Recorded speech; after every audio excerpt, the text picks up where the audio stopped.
Bonjour à tous et bienvenue dans ce nouvel épisode de podcast. C'est la toute première fois que je filme l'épisode de podcast en solo, donc je suis vraiment très heureux de le faire. Si vous écoutez la version audio, n'hésitez pas du coup à aller sur YouTube pour voir les vidéos, puisqu'on agrémente toujours les vidéos avec des visuels de façon à ce que vous puissiez plus facilement comprendre ce que je vous raconte, puisque c'est toujours des sujets un peu techniques. Et dans l'épisode de jour, on va voir justement aujourd'hui comment scaler un compte publicitaire. Donc vous le savez, scaler un compte, c'est complexe, il y a plusieurs manières de le faire. Et aujourd'hui, je vais vous présenter 3 manières de scaler votre compte, de la plus simple à la plus avancée, et je vais faire tout ce que je peux pour vous donner des exemples. Donc je vais commencer par la première manière de scaler un compte. C'est une manière qui est plus simple, que vous allez plutôt utiliser quand vous dépensez moins de 10 000 euros par mois. Et l'idée, en fait, c'est d'exploiter vos meilleurs éléments dans une campagne Advantage Plus Shopping. Et c'est pour moi une approche assez facile, puisqu'il s'agit de faire une optimisation de paramétrage et de lancer une Advantage Plus Shopping. Vous n'allez rien changer à vos créas, rien changer à vos audiences. Alors maintenant, je vais vous expliquer comment faire. La théorie, elle est simple, c'est que vous allez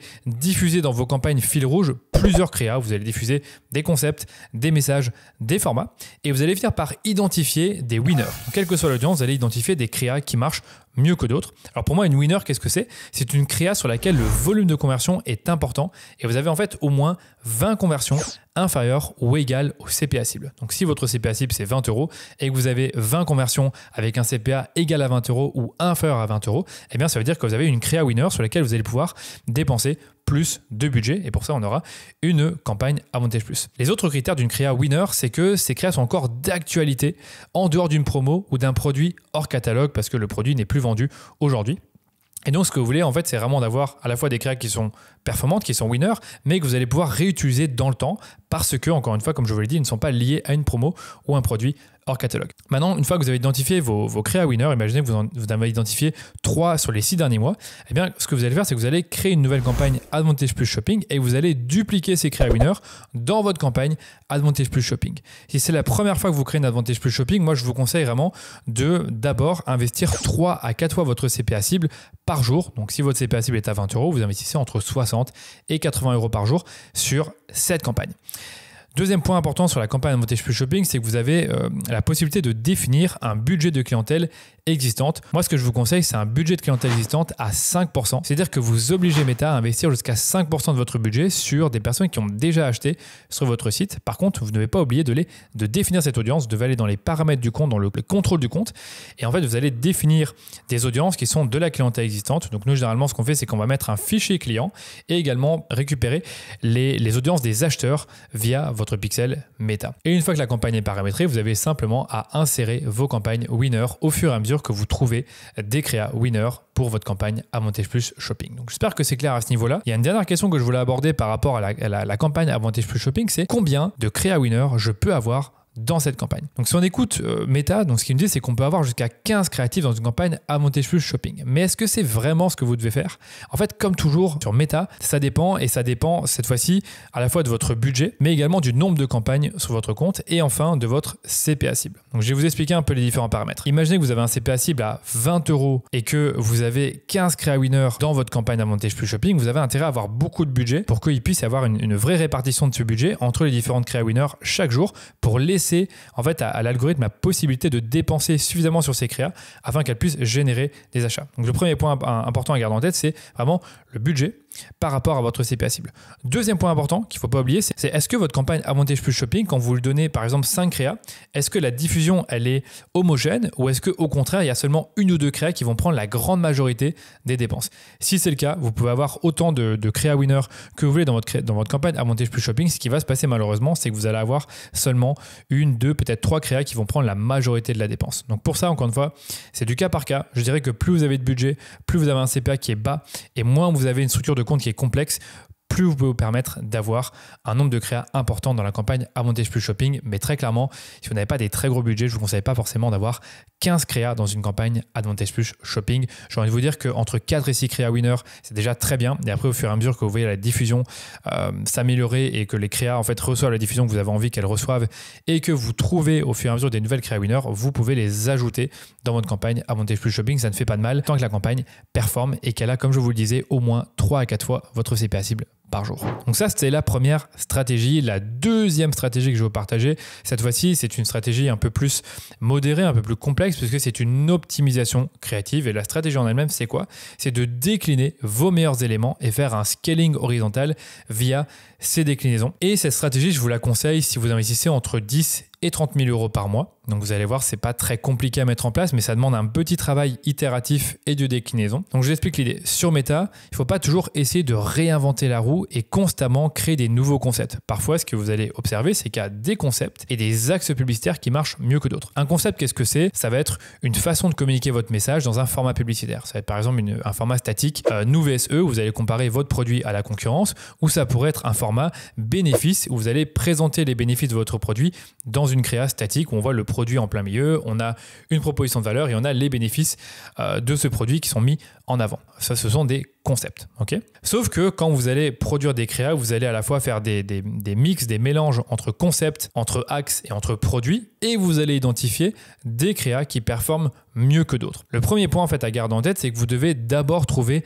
un axe gagnant. Et en fait, ça va vous demander un tout petit peu de temps puisque vous allez devoir prendre, si possible, des produits qui se vendent bien et en fait identifier des messages qui permettent de vendre ces produits. Est-ce que c'est plutôt un message qui va être orienté sur un bénéfice particulier du produit, une fonctionnalité, un besoin, un problème que le produit adresse? Vous allez devoir comprendre finalement qu'est-ce qui fait qu'on achète votre produit et quels sont finalement les messages qui résonnent le mieux avec votre audience cible. Donc là en fait l'idée ça va être de créer, de tester un certain nombre de concepts et de formats publicitaires avec à chaque fois des messages différents. Apparemment de méthode secrète, il faut tester au fur et à mesure. Par contre ce que vous devez faire c'est bien nommer vos créas. C'est-à-dire que vous allez nommer la créa de cette façon. Vous allez prendre le nom du format. Qu'est-ce que c'est? Une image, une vidéo, un carrousel. Vous allez prendre ensuite le concept. Donc par exemple, vous allez prendre le format image-nous vs eux pour le nom du concept et vous allez ensuite mettre le nom de l'axe. Donc par exemple, l'axe prix. J'ai montré que mon produit il est moins cher que celui de la concurrence et dernièrement je vais ajouter le numéro de la déclinaison dans ma nomenclature. Donc par exemple je pourrais mettre déclinaison numéro 1 ou alors ça pourrait être T1H1 pour dire titre 1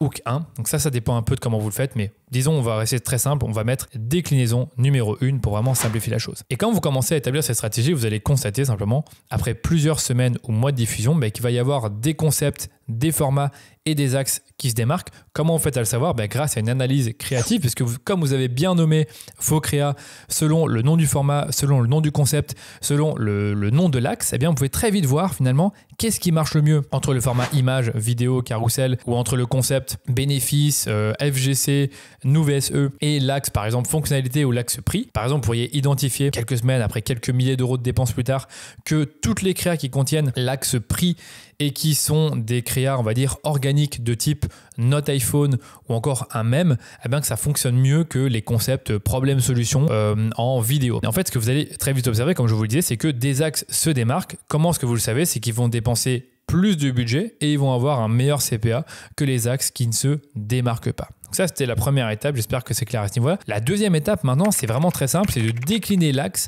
en plusieurs concepts. La bonne nouvelle, c'est que vous avez fait le plus dur. C'est-à-dire que vous avez trouvé un axe qui est performant. Maintenant, vous devez réussir à trouver un maximum de concepts qui vont exploiter cet axe. Et c'est là que le scale va entrer en jeu puisque vous allez en fait créer plusieurs publicités qui vont exploiter cet axe. Vous allez peut-être tester, je répète encore une fois, un nous vs eux, un FGC, un UGC. Ça peut être un autre concept Note iPhone. Bon, je suis en train de les inventer, mais vous avez un peu compris. Vous allez vraiment diversifier un maximum vos concepts publicitaires pour exploiter cet axe et vous allez de ce fait augmenter le nombre d'itérations sur votre compte. Donc moi, ce que je vous conseille de faire en étape numéro 3, du coup, quand vous cherchez à identifier le meilleur concept ou format, c'est d'avoir une campagne qui va vous permettre de trouver ce meilleur concept ou ce meilleur format. Donc ça peut être une campagne de test, c'est la première possibilité, c'est que vous allez en fait avoir une campagne dans laquelle chaque ensemble de publicités sera dédié à un test de concept avec votre axe gagnant. La logique est la même que pour l'Advantage Plus Shopping. Vous voulez avoir un budget au moins 1 à 2 fois supérieur au CPA cible pour pouvoir diffuser suffisamment votre publicité et rapidement avoir de la data afin de voir finalement si ce nouveau concept avec votre axe gagnant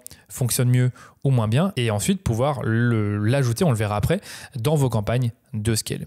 La deuxième possibilité, si vous pouvez me dire, mais Danilo, moi j'ai pas forcément assez d'argent pour avoir une campagne avec 5 ensembles de publicités et 30 € dans chaque ensemble de pubs, c'est que vous pourriez avoir une campagne où vous allez avoir vos meilleures audiences ou votre meilleure audience ou même une campagne Advantage Plus Shopping. Je sais qu'elle n'est pas faite pour ça et vous allez tester ces concepts au fur et à mesure afin de voir finalement quels sont les meilleurs concepts que vous allez pouvoir ensuite ajouter dans vos meilleures campagnes. Et c'est en fait la dernière étape, c'est concrètement, c'est de prendre vos concepts gagnants, votre accès gagnant et les ajouter dans vos campagnes de scale. Donc vous le savez, les campagnes de scale, elles sont sous plusieurs formes.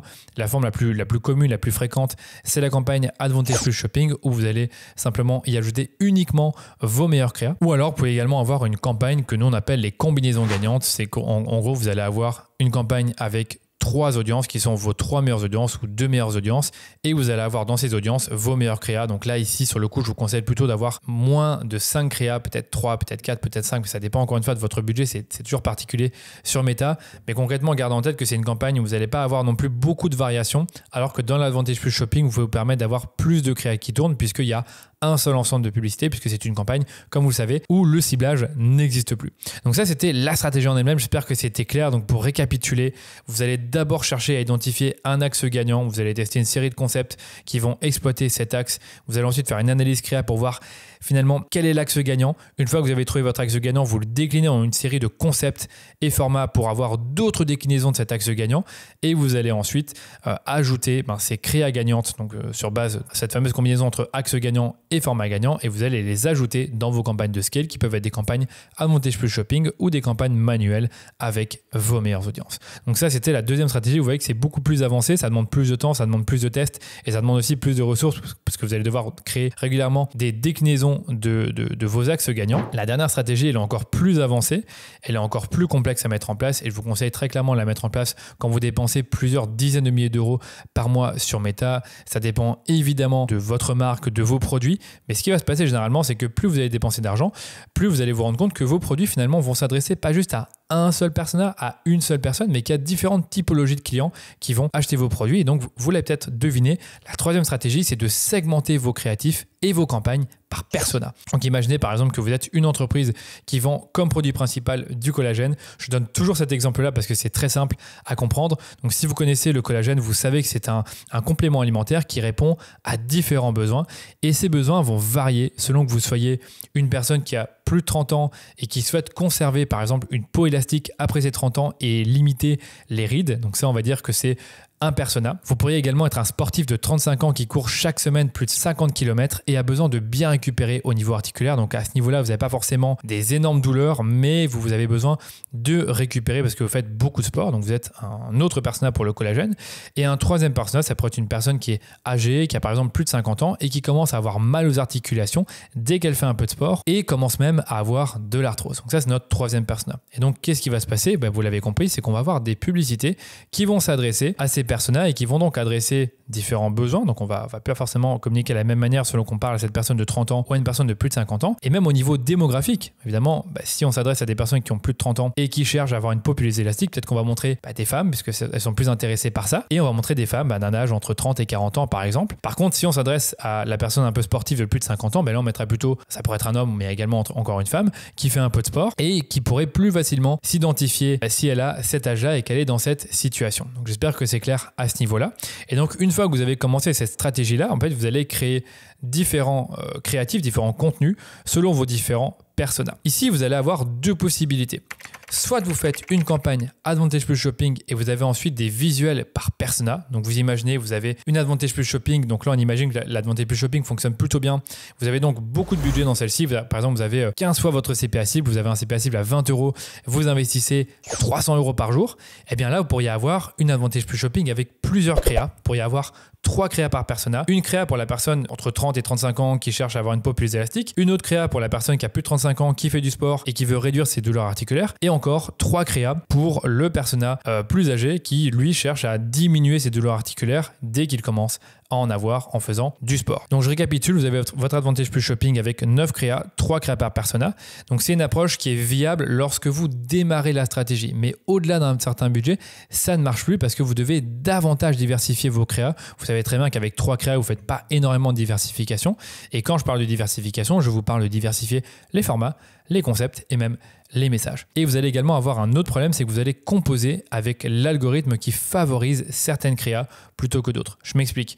Si par exemple vous avez dans vos 9 créas 2 créas qui marchent beaucoup mieux sur le persona, donc les personnes entre 30 et 35 ans qui cherchent à réduire les rides et avoir une peau plus élastique, eh bien le problème c'est que les autres créas vont être négligées et pas être assez diffusées parce que malheureusement Meta ne trouve pas assez de personnes ou parce que ça coûte juste plus cher d'aller rejoindre ces audiences. Et donc du coup, vous l'avez compris, le problème c'est que vous avez une partie de vos créas qui ne sont pas diffusées alors que vous aimeriez bien finalement aller vendre vos produits à ces personnes-là qui ont plus de 35 ans et qui ont d'autres besoins. Donc, ce qui fait que cette approche-là peut être limitée quand vous avez une seule campagne Advantage Plus Shopping, ce qui m'amène du coup à la deuxième solution qui est plus intéressante mais plus chronophage, c'est de séparer en plusieurs campagnes les personas et ainsi avoir une campagne Advantage Plus par persona où vous diffusez entre 5 et 10 créas spécifiquement pour le persona que vous souhaitez et je le précise, le hook de la publicité, donc les premières lignes de la pub, donc ils vont généralement mentionner le problème, le besoin et les bénéfices que vous allez mettre en avant dans la plupart de vos pubs vont être adaptés aux problématiques du persona, ce qui fait que vous segmentez davantage